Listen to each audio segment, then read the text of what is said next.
이 세상 사람들을 두 종류로 나눈다면요, 여러분 어떤 기준에 의해서 사람을 두 종류로 나눌 수 있을까요? 중심에 어디에 두는가에 따라서 사람들은 항상 둘로 나눠주게 될 것입니다. 남자 여자로 나눠줄 수 있고요, 또 믿는 사람 믿지 않는 사람으로 나눌 수 있겠고요, 또한 한국 사람이 아닌 사람으로 이렇게 나눌 수 있을 것이고요. 염경천 목사를 잘생겼다고 생각하는 사람, 못생겼다고 생각하는 사람, 이렇게 나눌 수도 있을 것 같습니다. 이렇게 양분하는 거 있잖아요. 이 사물을 관찰하는 데 있어서 굉장히 중요한 방법 중에 하나인 것입니다. 물론 굉장히 양분화시키는 것도 위험할 수도 있겠지만요, 사람과 사건을 이해하는 데 있어서 도움을 주는 경우가 많이 있습니다. 왜냐하면 중심축에 어디에 두는가에 따라서 문제를 보는 관점이 달라지기 때문에 그렇습니다. 각자의 인생의 성공으로 이렇게 어떻게 볼 것인가, 실패로 볼 것인가, 이런 모든 것도 그 중심축을 어디에 두느냐에 따라서 달라질 것이라고 생각을 하게 되는 것입니다. 만일 재물에다가 우리가 그 중심축을 놓는다면 부자라고 생각하는 사람은 다 성공한 사람이고요, 또한 가난하다고 생각하는 사람들은 이제 실패한 사람이라고 생각할 것입니다. 그러니까 세상 사람들은 부자와 가난한 사람으로 이렇게 나눠지게 될 것입니다. 또 어떤 권력과 힘의 중심을 놓는다면요, 요즘에 유행하는 것처럼 모든 관계가 갑을 관계로 귀결될 것이고요, 내가 갑인가 내가 을인가 의해서 나의 존재, 의미와 가치가 결정될 수 있다고 이제 생각하게 되는 것입니다. 또 만약에 예수를 믿는 믿음으로 이렇게 중심축에 되게 된다면 아무리 가난할지라도요, 믿는 사람은 성공한 사람이 되는 것이고요, 또 아무리 부자일지라도 권력을 갖고 있다 할지라도 믿지 않으면 그 인생은 실패한 사람이 될 수밖에 없다는 것이죠. 이렇듯 어느 관점에서 보는가에 따라서 성공이 실패가 되기도 하고요, 실패가 성공이 되기도 할 것입니다. 오늘 여러분과 같이 이 다니엘 11장을 우리가 살펴보게 되는데, 마찬가지로 오늘 이 11장을 볼 때 우리가 하나님을 어떻게 볼 것인가에 따라서 여러분 우리 신앙이 또한 바르게 갈 것이고요, 또한 하나님을 어떻게 보는가에 따라서 또한 잘못된 신앙을 우리가 할 수 있다는 것을 오늘 이 다니엘 11장을 통해서 보게 될 것입니다. 일단 여러분 이 11장은요, 큰 전쟁의 이야기가요 나와 있습니다. 굉장히 긴 1절부터 45절까지 내용이기 때문에 세 문단으로 우리가 구도를 우리가 좀 볼 필요가 있어요. 당시만 해도 이제 북동쪽 커다란 제국으로 형성했던 이 페르시아 국가가요, 늘 겁을 먹을 수밖에 없었던 것은 무엇이냐면요, 강력한 왕국이 탄생이 되었던 것이죠. 그 왕국이 바로 어떤 왕국이냐면 바로 헬라 제국입니다. 그러니까 이 헬라 제국을 많이 견제했었는데 결국은 3절에 보게 되면 능력 있는 왕이 나타났다고 말하는데 그게 누구냐면 알렉산더 대왕인 것이죠. 그래서 알렉산더 대왕에게 처참하게 멸망을 당합니다. 근데 그렇게 잘 나갔던 이 알렉산더 대왕도요, 결국 목에 물려서 죽게 됩니다. 죽기 전에 이복 동생하고 또한 자기 알렉산더 4세에게 그 왕권을 물려 주었지만 결국은 아주 유능한 4명의 장군에 의해서 그 권력이 나눠지게 되죠. 그래서 이 4개의 왕조 중에서 가장 이스라엘과 연관된 왕조가 2개 왕조가 바로 프톨레미아스 왕조고요, 또한 셀류투스 왕조입니다. 쉽게 말해서 플토미, 그 다음에 셀루쿠스 이렇게 표현하는데요, 이게 남방, 북방 이 왕조가요 300년 동안 계속 이스라엘 이스라엘 국가 그 땅에 머물면서 계속 전쟁을 벌이고 있는 상황에서 이스라엘 백성들이 그 양국가 속에 굉장히 그 핍박과 그 고난을 받게 되는 것이죠. 그것이 바로 1절부터 20절까지 내용이고요. 이것을 지금 현재 이 다니엘이 환상으로 보게 된다는 것이죠. 그리고 21절부터 35절까지 내용은 이제 셀루쿠스 그 북방 왕조 가운데 이 안티쿠스 에피파네스 4세가 20년 동안 이게 통치하면서 엄청난 핍박을 받습니다. 이스라엘 백성들이요. 그러니까 이 너무나 이스라엘 백성들을 이 왕을 볼 때 아주 몹쓸 왕이었습니다. 굉장히 비참한 사람이라고 여기 이 성경에서 표현하게 되는데 완전 이스라엘 백성들을 아주 너무나 힘들게 만들었던 그런 왕이었던 것이죠. 그리고 또 세 번째는요, 36절 45절까지 내용은 이제 좀 편해져야 될 텐데, 좀 나아져야 될 텐데, 정말 우리가 알 수 없는 그 왕이 등장하고 있는데, 이 왕은요, 자기 마음대로 행하는 그 왕이다라고 지금 이제 말을 하고 있어요. 그래서 이런 얘기가요, 지금 현재 그 포로된 이스라엘 백성들에게 이런 내용을 들었을 때 좋은 내용이 있어요, 없어요? 예, 하나도 없는 것이죠. 그러니까 이 이야기를 듣고 좀 꿈과 소망을 가지면서 좀 이 힘든 이 시기를 이겨나갈 수 있어야 될 텐데, 지금 이 이야기는 결코 소망과 위로와 평강을 주지 못하는 그런 이야기로 가득 차 있다는 말이죠. 남방왕도 북방왕도 우리 편이 아닌 것입니다. 이스라엘 편이 아닌 것이에요. 끊임없이 이 강대국들이 전쟁을 하고 있는데요. 이 전쟁터 한복판에 이스라엘이 거주하고 있는 이 팔레스타인 지역 가운데 예루살렘이 있거든요. 그래서 그들이 계속 그 갈등 속에서 전쟁을 일으키고 있는 상황에서 이스라엘 백성들을 점점 더 피폐하게 만들어가고 있는 것입니다. 그래서 마지막 나타난 이 비천한 왕, 이 발음하기 되게 힘들지만 안티오쿠스 에피파네스 이 4세는요, 정말 자기가 만든 신을 가지고 이스라엘 그 신을, 그러니까 여호와 신앙을 공격하고 있게 되는 것입니다. 그러니까 규모가 너무나 거대하고요.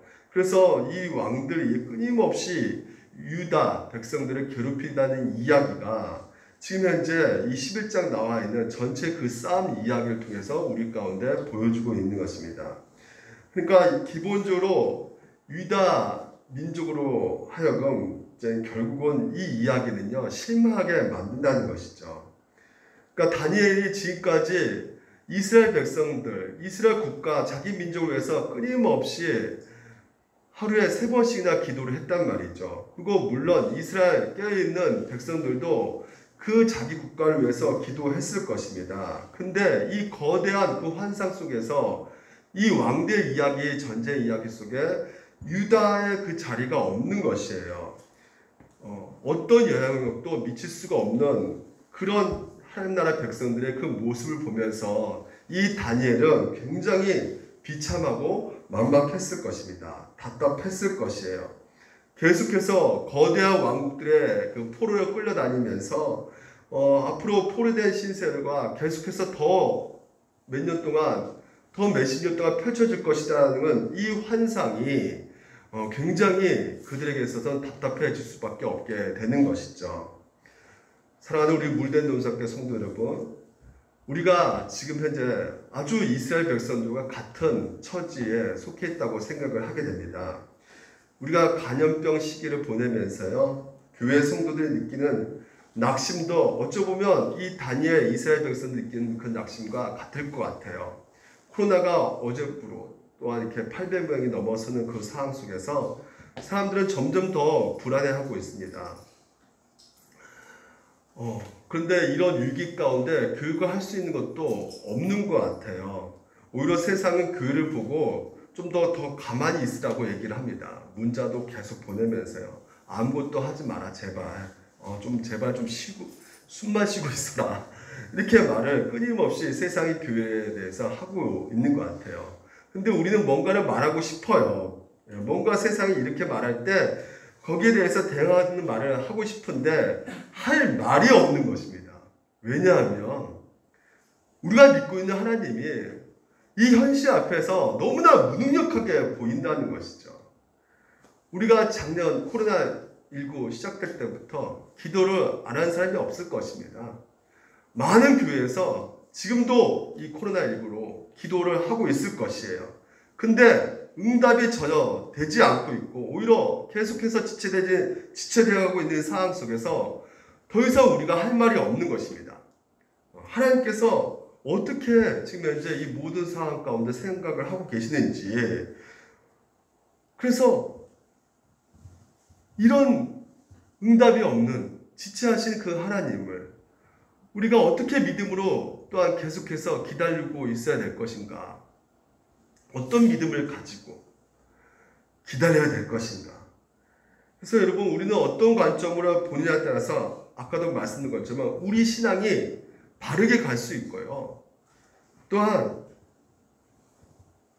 우리 신앙이 엉뚱한 대로 잘못되게 갈 수가 있기 때문에 여러분 가운데 무엇을 믿어야 될지, 하나님에 대해서 우리가 어떻게 믿어야 될지, 그 응답에 있어서 끝까지 우리가 기다릴 수 있게 되는 것인가에 대해서 우리가 한번 세 가지를 좀 살펴보도록 하겠습니다. 먼저 첫 번째는 이겁니다. 우리가 하나님의 지혜를 믿어야 된다는 것이에요.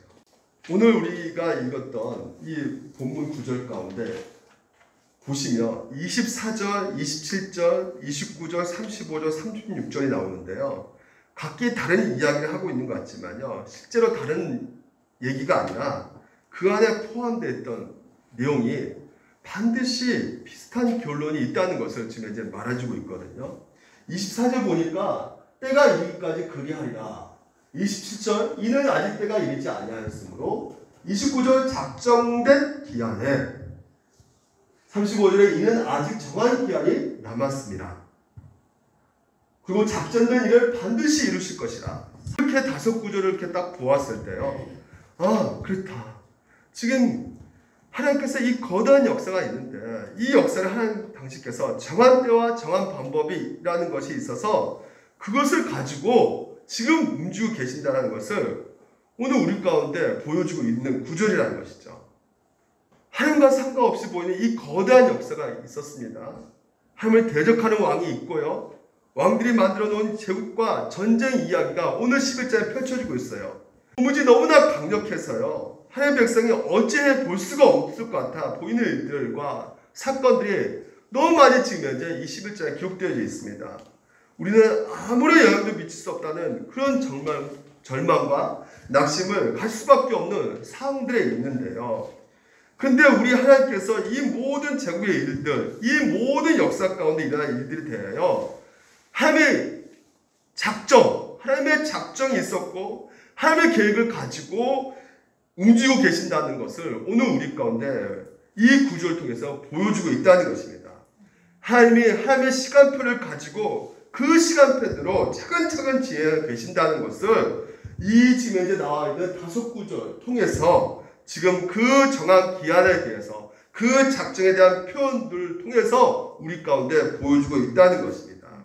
거대한 역사가 하나님을 믿지 않은 제국의 역사가 하나님을 대적하고 있고 심지어 공격하고 있는 그러니까 이 거대한 대국에 핍박받고 있는 이 하나님의 백성들의 그 이야기들이 사실은요.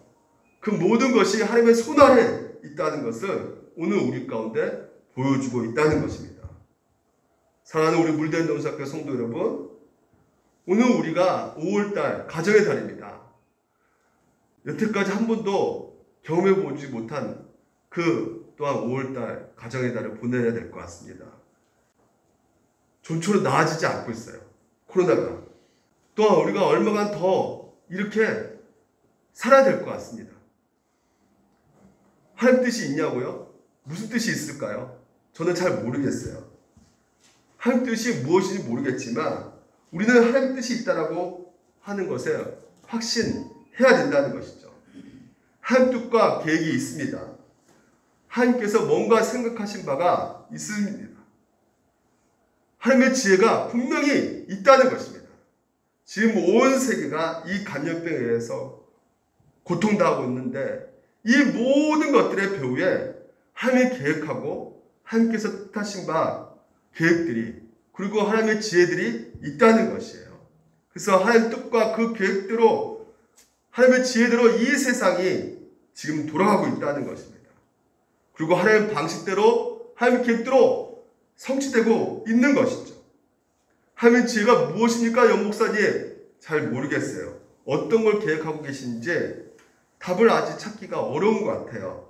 그러나 오늘도 이 말씀을 통해서 우리가 보게 되면 우리 가운데 확실한 것은 지금 현재 이 거대한 제국들의 이야기 가운데 하나님께서 움직여가고 계시고 하나님 그 작정의 기한 대로 하나님 계획하신 대로 움직여가고 있다는 그 말씀을 통해서 우리가 볼 때 이 모든 것이 하나님 뜻대로 움직여가는 것이구나라는 것을 오늘 우리가 알 수가 있다는 것입니다. 여러분, 하나님의 지혜를 우리가 믿어야 한다는 것이죠. 즉 하나님께서 나보다 무한한 지혜로우신 분이심을 믿고 의지해야 된다는 것입니다. 보통 우리가 하나님께서 우리에게 곧바로 응답하지 않고 마치 지체하시는 것이 사실 그 모든 것에서 우리가 원망 불평이 나오는 것도 무엇인가를 생각해 볼 때 그 이면에는 우리가 참지도 않고 기다리지 못하고 있는 그 하나님을 원망하는 이유는 사실 우리가 하나님보다 더 지혜롭다고 생각하고 있기 때문에 그렇다는 것이에요. 우리의 생각과 판단이 하나님의 생각과 판단보다 더 옳다고 생각하기 때문에 그렇게 초조한 마음으로 하나님 때를 기다리지 못하고 때로는 우리가 원망을 하고 있다는 것입니다. 그래서 우리는 이럴 때 보통 이렇게 생각하는 경우가 많이 있다는 것이죠. 하나님은 내가 생각할 때 이게 가장 지혜롭다고 생각하는데 그래서 가장 지혜롭다고 생각하는 내 뜻대로 움직여야 될 것이고 또한 내 뜻대로 응답하셔야 된다는 생각을 우리가 갖게 된다는 것이죠. 근데 이것이 무엇일까요? 바로 이게 교만이라는 것입니다. 즉 하나님께서 우리를 초월하시고 그리고 정말 우리하고 비교할 수 없는 이 영광 하나님께서 마치 우리 뜻대로 우리가 정한 스케줄이 그것을 계획두고 움직이셔야 된다. 이 모든 것은 정말 영적인 교만인 것이죠. 그러나 하나님은 우리가 생각하는 그런 작은 하나님이 아니신 것입니다. 우리가 하나님보다 더 지혜롭다고 여기고 또 우리의 생각과 판단이 하나님의 생각과 판단보다 더 옳다고 여길 때도 사실 하나님은 우리보다 무한하게 지혜로우신 분이심을 여러분 믿으시기 바랍니다. 우리는 작은 부분만 알고 있겠지만요. 하면 그 모든 것을 다 알고 계신 분이세요. 그래서 하나님은 모든 것을 알고 계신다는 것은 과거, 현재, 미래까지도 그 모든 것을 이 세상 일어나는 일들, 모든 것들, 셀 수 없는 많은 사건과 일들, 그리고 그 일들의 결과까지도 하나님께서는 다 아시는 분이시라는 것을 여러분들 믿으시기 바랍니다. 따라서 우리가 당장 보기에 좋아 보이는 것이 결국엔 어떤 결과가 낼지, 즉 그것이 좋은 결과가 낼지 나쁜 결과가 낼지 잘 하나님께서 알고 계시고요. 그리고 우리가 당장 나쁘다고 생각하는 것이 결국엔 좋은 결과를 내실 것을 알고 계시기 때문에 오늘 우리가 우리 상황과 우리 환경을 바라보면서 낙심하지 않고 하나님께서는 또한 그 계획하신 대로 그 뜻대로 그 지혜대로 오늘도 우리를 하나님의 그 무하신 지혜를 바라보게끔 의지하게끔 하나님께서는 또한 우리를 인도해 가고 계신다는 것이죠. 따라서 우리는 바로 이 하나님의 지혜를 끝까지 믿고 신뢰하고 의지해야 된다는 것입니다. 두 번째로는요, 하나님의 능력을 믿어야 된다는 것이에요. 하나님 지혜뿐만 아니라 하나님의 능력을 믿으셔야 된다는 것입니다. 특별히 우리에게 정말 모든 것이 끝나는 것처럼 여겨지는 이 상황 속에서 모든 상황에 절망적으로 보일지라도 우리는 그 가운데서도 무에서 유를 창조하시는 하나님의 무하신 능력을 우리는 믿어야 된다는 것입니다. 우리는 보통 이렇게 어려울 때 간절히 기도하고 간구하는데요. 다시 말해서 기도하고 간구하는데도 응답이 받지 못하고 또 모든 것이 끝났다고 생각할 때 정말 여러분 어떻습니까? 크게 실망하고 낙심하지 않습니까? 심지어 지금 현재 환상을 통해서 예언해주고 있단 말이죠. 근데 그 예언이요. 지금 우리가 21절, 35절까지, 아니 45절까지 얼마나 이스라엘 백성들이 고통받고 있는지 거기에 대해서 예언하고 있는데 여러분 이 예언을 들을 때, 이 전쟁 이야기를 여러분 들었을 때 여러분 마음이 어떻겠습니까? 그러니까 여러분 누군가 사주 이렇게 보잖아요. 점 보신 적 있으시죠? 이게 점을 보면요, 점쟁이가 이런 말 할 겁니다. 아, 내년에는 운세가 아주 나쁘네. 그럼 여러분, 이렇게 말하면 제일 먼저 보이는 반응이 무엇일까요? 에이, 사기꾼. 이렇게 말할까요? 그러면 찾아가지도 않았겠죠. 뭐라 말하겠습니까? 아, 이 운세가 나쁜데, 내년이 운세가 나쁜데, 안 좋다는데, 제 살 많이 잃었다, 이렇게 된다는데, 그러면 우리가 제일 먼저 보일 수 있는 반응은, 그러면 어떻게 피할 수 있습니까? 이거 물어보지 않겠어요? 이 불안한 심리, 이것이요, 굉장히 많이 생길 수밖에 없는데, 이것을 이용한단 말이에요. 이 사주쟁이들이나, 심지어 무당 목사까지 있어가지고요. 당신이 이걸 피하기 위해서는 이렇게 해야지만이 된다고.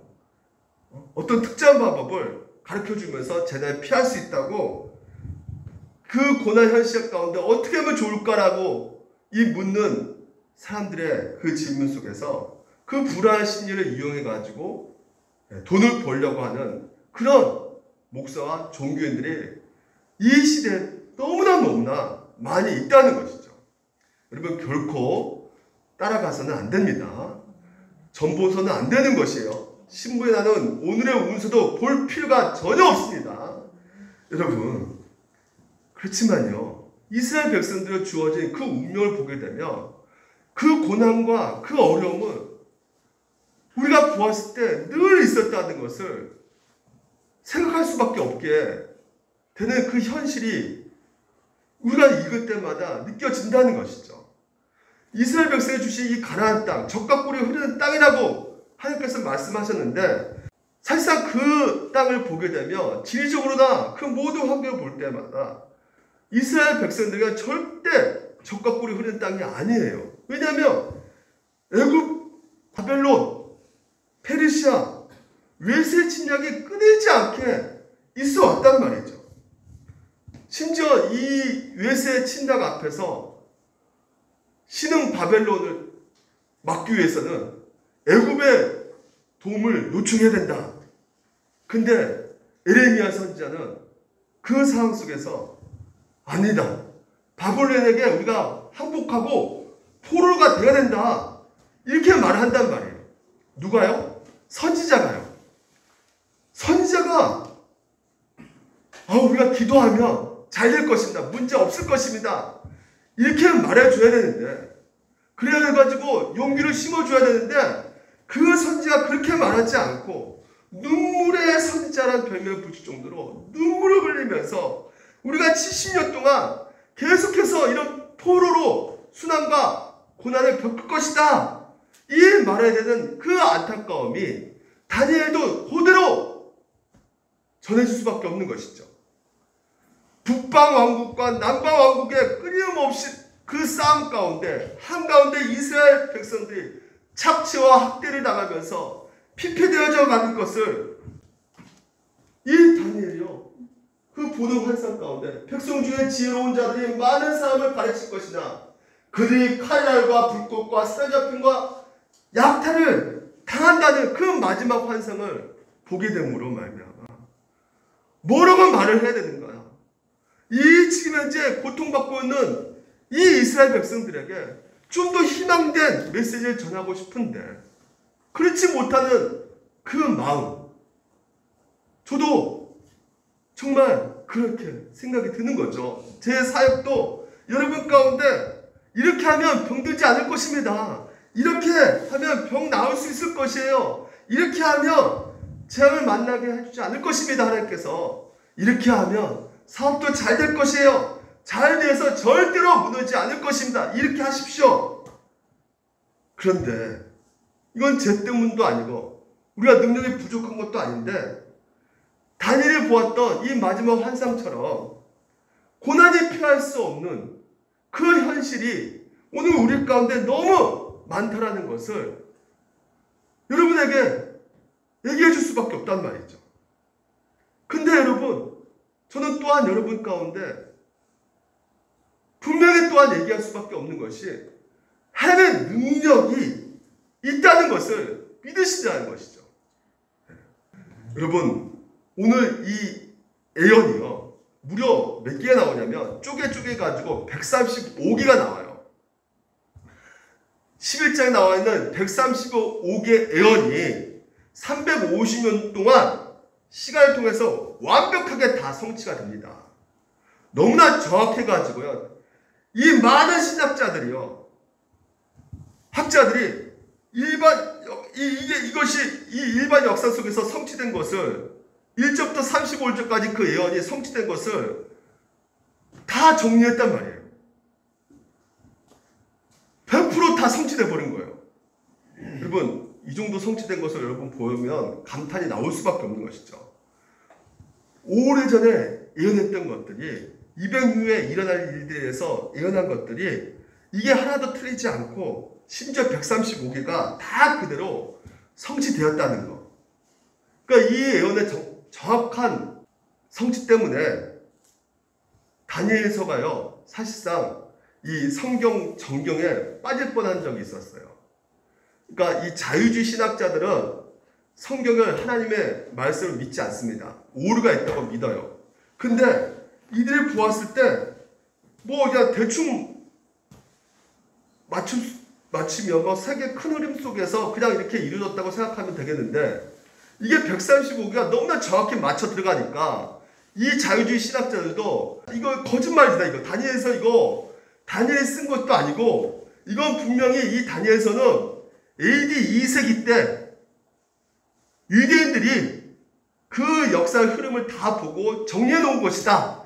그래서 이것은 성경이 아니다. 이 자유주의 신학자가 주장했어요. 여러분 어떻게 생각하십니까?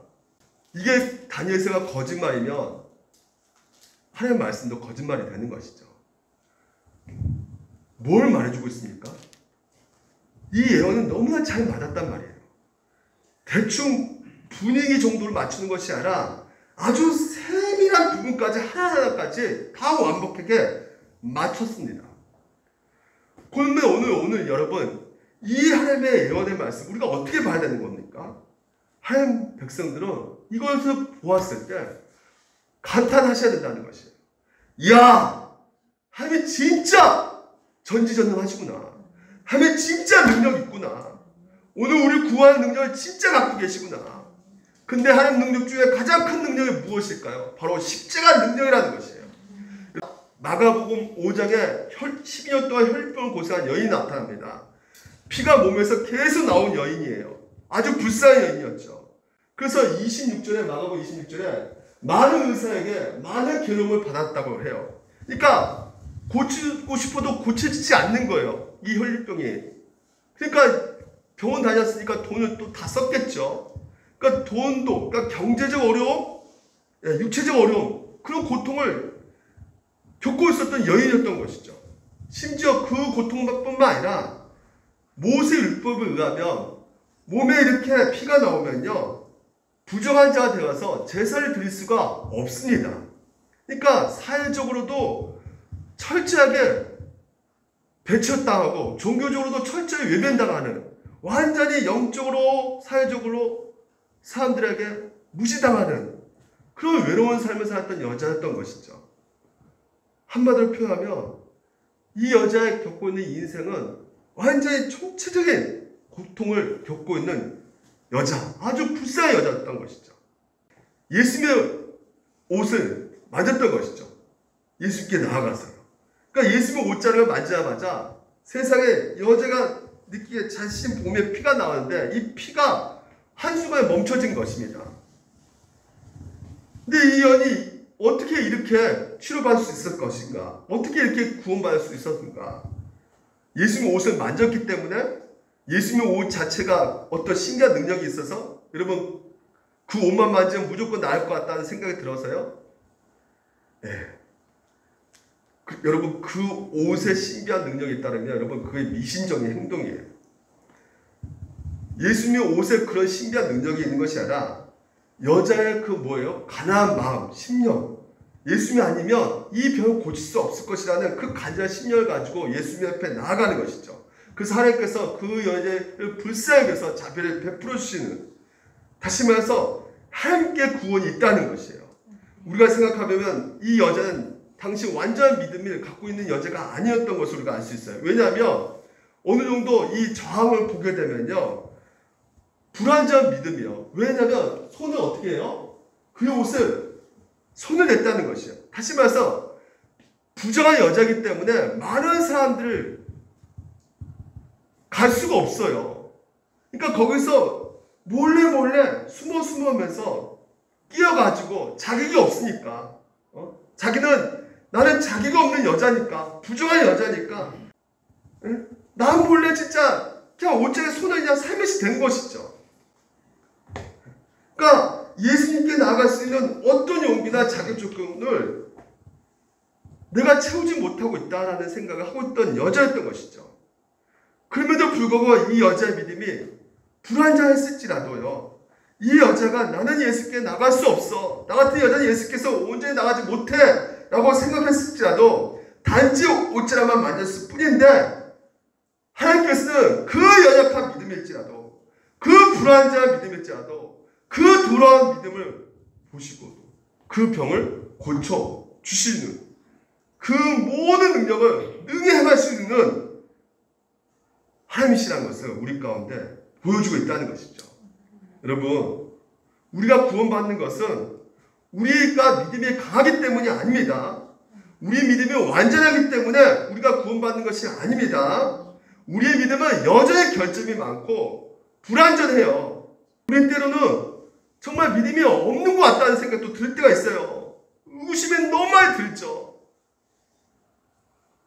진짜 하나님 살아계신 건 맞아. 근데 하나님께서 우리를 구원하실 때요, 우리의 믿음의 크기를 보시고 믿음의 완전을 보시고 구원을 결정하셨다면요, 우리 중에 그 누구도 우리가 구원받을 사람이 아무도 없을 것입니다. 우리가 불완전한 믿음일지라도, 연약한 믿음일지라도, 두려운 믿음일지라도 바로 구원받는 것은 우리의 믿음의 자체가 아닌 것이에요. 우리의 믿음의 힘으로 구원받는 것이 아닙니다. 우리가 구원받는 것은 우리의 믿음 자체 때문이 아니라 우리의 연약하고 부족한 믿음을 바라보는 그 믿음의 대상이신 하나님이기 때문에, 하나님의 사랑과 자비와 은혜이기 때문에, 그리고 예수 그리스도의 완전한 대속의 은혜 때문에 우리가 구원받은 것이지, 우리가 우리 노력으로, 우리 선행으로, 우리 힘으로, 우리 믿음으로 구원받는 것이 아니라는 것이에요. 이게 바로 십자가의 능력이라는 것입니다. 성경에서 이렇게 말하고 있어요. 십자가에 못 박힌 그리스도를 전하니 유대인이나 꺼리끼는 것이 이방에 미란 것이거든, 오직 부르심을 받은 자들에게는 유대나 헬라이나 그리스도는 하나님의 능력이요, 하나님의 지혜라고 했어요. 하나님의 능력, 그 능력이 무엇입니까? 세상의 미련한 자를 택하셨다는 것이죠. 세상에 진짜 약한 것들을 택하셨다는 것이에요. 그 병든 그 혈류병 여자를 택하셔가지고, 천한 것들, 메시바가 없는 것들을 택하셔가지고 하나님께서는 구원시켜 가신 것이죠. 우리가 할 말이 없단 말입니다. 여러분, 천하고 멸시받고 연약하고 이 자가 누굽니까? 바로 우리라는 것이에요. 로마서 5장에도 동일하게 말합니다. 우리가 아직 연약했을 때, 우리가 아직 죄인 되었을 때, 우리가 원수 되었을 때 예수 그리스도 그 아들을 주셨단 말이죠. 그 하나님, 그 은혜. 그래서 내가 그래도 믿음이 좋으니까, 나가 그래도 좀 믿음이 좋은 자이기 때문에 하나님께서 날 구원시켜 주었어, 이렇게 생각하는 사람은 그 말 자체가 무엇을 말해주고 있어요? 믿음이 없다는 것을 말해주고 있는 것입니다. 우리 자신 믿음이 없는 것처럼 여길지라도요, 정말 우리 자신이 하나님께 나아갈 수 있는 자기가 없는 것처럼 느껴지며, 그래서 두려움이 가질지라도 우리가 해야 될 것이 무엇입니까? 우리 자신이 연약한 믿음을 바라보는 것이 아니라 믿음의 대상이신 하나님을 바라보시기 바랍니다. 하나님의 능력을 바라보시기 바랍니다. 마지막 세 번째입니다. 끝이 아님을 믿어야 된다는 것이에요. 지금 이제 마지막 우리가 36절에서 보게 되면 45절 왕조가 나옵니다. 이 왕조는요, 한마디로 자기 마음대로 행하며 스스로 높여 모든 신보다 크다라고 말하고 있어요. 그러니까 자기가 만드신 강한 신 제일 크다라는 것이에요. 그래서 모든 나라를 무너뜨리고 죽이려고 하는데 지금 현재 이 왕이 도대체 누구냐? 자기 마음대로 행하는 이 왕. 근데 역사 속에서 이런 왕이 없다라는 것이죠. 그럼 이 왕이 누굴까? 마태복음 24장에 나옵니다. 마태복음 24장에 그러므로 너희가 선지자 다니엘이 말한 바 멸망에 가증한 것이 거룩한 곳에 선 것을 보거든 그때 일리에 있는 자들은 산으로 도망할지어다. 마지막 때 다시면서 이 지금 이제 멸망을 가증한 왕, 자기 마음대로 행하는 왕, 이 왕이 예수님이 재림하기 전에 나타날 텐데 그것이 바로 오늘 우리가 만나고 있는 적그리스도 왕이라는 것이에요. 오늘 우리가 만나고 있어요, 없어요? 만나고 있단 말이죠. 우리 현실 가운데 이 어둠의 세력, 공중못을 잡고 있는 자, 끊임없이 우리를 시험하게 빠뜨리고 유혹에 빠뜨리는 엄청난 이 사단. 오늘도 여러분 이 제국들의 이야기가요, 결국 궁극적으로 이 강력한 왕, 이런 왕들, 그래서 하나님의 백성들이 고통당하고 있는데, 그래서 이 고통받고 있는 우리들이 야 이제는 좀 나아질 줄 알았는데 와 끝이 안 보이네, 끝났다, 이런 진짜 왕을 보게 되면, 그리고 그 시험에 우리가 넘어가게 되고, 그래서 좌절하게 되고 낙심하게 되면 다 끝났다 이렇게 생각될 수가 있겠지만, 오늘 45절 마지막 절에 어떻게 이 다니엘 환상이 정리되고 있냐면, 그가 장막 궁정의 바다와 영어롭고 거룩한 산사에 쓸 것이나 그의 종말이 이르니 도와줄 자가 있다 없다? 없다는 것이에요. 늘 전쟁에 이긴 왕이었단 말이죠. 하지만 절대 무너지지 않을 것 같은 그 성이 허무하게 무너진다는 것이죠. 더 이상 하나님을 괴롭힐 수가 없단 말이죠. 이게 가장 강력한 악인의 모습이란 말이에요. 여러분, 가장 강력한 악도 하나님의 손안에 있다는 것을 여러분들 믿으시기 바랍니다. 당장에 죽을 것 같다 할지라도 하나님께서 여전히 우리의 모든 것을 주관하고 계신다는 것을 믿어야 된다는 것이에요. 그러니까 끝이 아니라는 것이죠. 주님께서는 끝이라는 단어를 모르신단 말이죠. 우리가 그 다음에 혈류병 여인의 그 다음 얘기가 야이로의 딸이에요. 야이로 딸, 야이로가 속이 타는 거예요. 왜냐하면 혈류병 걸린 여자하고 예수님하고 대화하고 있단 말이죠.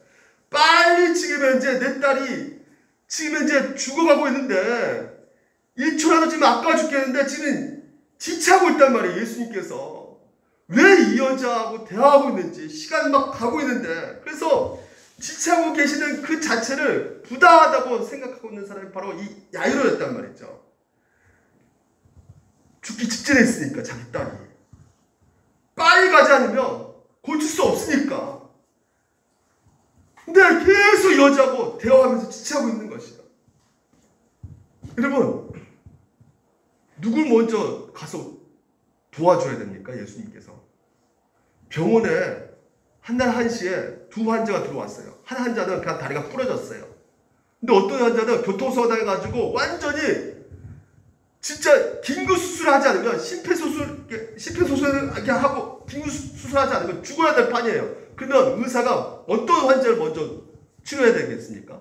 두 사람 동시에 들어왔으면, 예, 긴급 죽어야 할 사람을 치료해야 된다는 것이죠. 마찬가지입니다. 지금 현재 예수님께서는 야이로 딸을 신경 써야 된단 말이죠. 근데 전혀 신경 쓰지 않고 지금 현재 혈류증 12년, 이 여자 내가 다음에 와서 고쳐줄게, 지금 현재 너무 바쁘니까 좀 다음에 얘기하자, 이렇게 갈 수도 있었단 말이에요. 그런데 그렇지 않고, 아 세상에, 이 여자하고 그냥 계속 얘기하고 시간 보내고 있단 말이죠. 근데요, 결국 어떻게 되었습니까? 야 이제 난 내 딸 죽겠다, 그 슬픈 예감이 정확하게 현실화 돼버린 것이죠. 가서 보니까 회단장, 당신 딸이 아 이제 죽었다, 이제 선생님 괴롭히지 마세요, 딸 죽었으니까. 이 비극적 소식을 듣게 됩니다. 여러분 이 소식 들었을 때 야이로가 어땠을까요, 여러분? 패닉 상태에 빠졌지 않았을까요? 네? 한시에 급했는데 예수님이 거기서 좀 지체하니까 누구 원망하겠어요? 예수님 원망하지 않겠어요? 속으로 이렇게 생각하지 않겠습니까? 아이, 이렇게 죽을 바에는 내가 진짜 예수님한테 가서 막 애걸붙고 할 필요도 없이 지금 이제 내 딸 옆에 앉아가지고 좀이라도 죽는 그 순간까지 끝까지 내가 안아주면서 사랑한다 사랑한다 이렇게 말했을걸. 이런 생각 들지 않았을까요? 근데 여러분, 우리에게 모든 것이 끝난 것처럼 보일지라도요, 사실 주님께서는 끝이 아니라는 것을 믿으시기 바랍니다. 주님께서는 끝이라는 단어 모르신다는 것이에요. 모든 사람이 다 끝난 것처럼 보였지만요, 야이로에게 뭐라고 합니까? 예수님께서 회당장에 이르시되 두려워하지 말고 뭐라고요? 믿기만 하라. 아멘. 두려워하지 말고 오늘도 여러분에게 동일하게 말하고 있습니다. 믿기만 하라 이렇게 말하고 있는 것이에요. 사랑하는 우리 물된 성도 성도 여러분, 야이로가 겪고 있는 이 고통스러운 경험은 사실 우리가 살아가면서 겪고 있는 고통이란 말이죠. 우리 또한 야이로같이 때때로 살아가는 삶 속에서 기도하는데 부르짖는데 하나님이 지체하는 것 같고 그래서 응답이 없는 것 같고 우리가 뭐 잘못 기도한 거 아니잖아요. 우리 가족 영어 구원해달라고 기도하잖아요. 좀 아픈 몸 좀 좋게 해달라고 기도하잖아요. 코로나19 때문에 우리가 진짜 이 마스크 때문에 죽겠는데 이거 좀 예배 좀 제대로 드리게 코로나19 좀 없게 해달라고 기도하잖아요. 이게 뭐가 잘못된 겁니까? 이거 하나님 앞에 충분히 우리가 기도할 수 있는 기도 제목 아니겠습니까? 그러면 응답해 주셔야 되죠. 근데 응답해 주지 않고 지체하시고 그러니까 우리가 원망하지 않습니까? 근데 우리가 이후에 이렇게 말씀하신 것을 통해서 확인하고 보게 된 것은 주님께서 때로는 지체하시고 우리로 하여금 기다리게 하시고 응답이 연기하신 것은 아무 이유 없이 지체하고 응답 연기하고 이거 아닌 것을 우리가 깨닫게 되는 것이죠. 주님을 우리가 볼 때 우리가 주님이 지체하신 것처럼 보일 때라도 주님께서는 계획대로 움직이고 있는 것 뿐이고요. 주님께서 정하신 스케줄로 움직이고 계신 뿐이라는 것입니다. 그러니까 주님의 때는 지체하신 이유는 우리에게 우리가 구하는 것보다도 우리가 바라는 생각보다도 더 좋은 것, 가장 좋은 것을 우리에게 주시기 위함을 오늘 이 본문을 통해서 말해주고 있단 말이에요. 이걸 어떻게 할 수 있습니까? 이걸 어떻게 할 수 있어요? 죽은 딸을 살리신 것을 보면서 우리가 알 수 있단 말이죠. 우리가 생각해보면 주님께서 야이로 딸 죽기 전에 얼마든지 딸을 고칠 수가 있죠. 예? 야, 혈병 여자 빨리 가야 된다. 다음에 내가 고칠게. 그런데 그냥 가서 고치면 되는 거예요. 아니면 백부장 하인 어떻게 고쳤습니까? 예수님께서? 예? 가서 집에서 고쳤습니까? 예수님께서? 아니죠. 그냥 말로 고쳤어요. 그 자리에서. 그럼 그렇게 할 수 있잖아요. 예수님께서. 근데 왜 굳이 이렇게 지체하시냐 이거죠. 왜 이렇게 지체하시는지, 왜 응답하지 않으신지. 근데 보십시오. 주님의 계획이 다 있었던 것이에요. 그 주님께서는 야이로에게, 그 가족들에게, 그 사람들에게 단지 병 고친 은혜만 주신 것이 아니라 더 좋은 거, 더 좋은 거 주고 싶었는데 더 좋은 걸 주고 싶은 것이 무엇입니까? 단지 병만 고치는 것이 아니라 부활의 은혜를 주시고자 하셨던 것입니다. 하나님의 영광의 그 능력을 경험해 주시기를 원하셨던 것이죠. 야이로 딸이 단지 하나님의 능력으로 병 고침 받을 뿐만 아니라 부활의 능력을 경험하면서 정말 인류 역사가 맨 안 되는 죽었다가 부활한 사람들 중에 한 사람으로 세우시기를 원하셨기 때문에 하나님께서는 이 야이로가 알지 못하는 그 방식으로 지체하심을 행하셨던 것입니다. 여러분, 주님께서 생각하시는 것은요, 정말 우리가 바라는 것, 우리가 얻고자 하는 것이 그것이 주님이 보시기에 더 좋은 것이 아니라 또 가장 좋은 것이 아니라면요, 때로는 하나님께서는요 우리를 기다리게 하시고 또한 주님께서 지체하게 하시는 것이 오늘 여러분 하나님 일하시는 방식이라는 것입니다. 결국 우리로 하여금 가장 좋은 것을 경험하게 하시고 얻게 하시고 하나님의 영광을 경험하게 하신다는 것입니다. 그래서 오늘 말씀을 우리가 깨닫는 것은 무엇이냐? 우리에게 즉각적으로 응답하지 않는 것, 그리고 지체하시는 것은 우리를 더 이상 사랑하지 않는 것이 아니라, 그냥 우리를 내버려 두신 것이 아니라 우리를 포기한 것이기 때문인 것도 아니고, 그 응답을 늦추시고 지체하신 것은 하나님의 선한 뜻을 이루시기 위해서, 그것을 성취하기 위한 과정이고, 그리고 응답하지 않는 것처럼 보이는 그 모든 사건 문제들 그 자체가 이미 주님께서 우리 가운데 응답해 주고 계심을 우리가 믿어야 된다는 것입니다. 우리의 보기에는 끝이지만 하나님 보시기에는 끝이 아닙니다. 야이로 같은 경우가 우리와 똑같은 경우인 것이에요. 그래서 여러분, 결국 딸이 죽었지만요, 모든 것이 끝났다고 생각 들었지만요, 하늘이 무너졌다고 생각 들었지만요, 그래서 더 이상 내 인생은 행복이 없을 것이다, 모든 것이 끝났다. 그래서 마음속에는 그 분노와 원망과, 진짜 하나님이 계시는 거 맞아? 우리에게 끝났어. 오늘도 성경에서 분명히 말하고 있습니다. 네가 보기엔 끝난 것이 아니다. 끝이라는 단어, 종료, 이런 것은 하나님 앞에 없다. 왜 그렇다고요? 딸 고치고 딸 살리는 것은, 그렇죠, 하나님에게는 능력이 있기 때문에 죽이고 살리고 병 고치고 때 살리고 별 차이 없는 거예요. 딸이 죽었잖아요. 우리는 끝자. 근데 하나님 보시면 뭐라고요? 자는 것처럼 보인단 말이죠.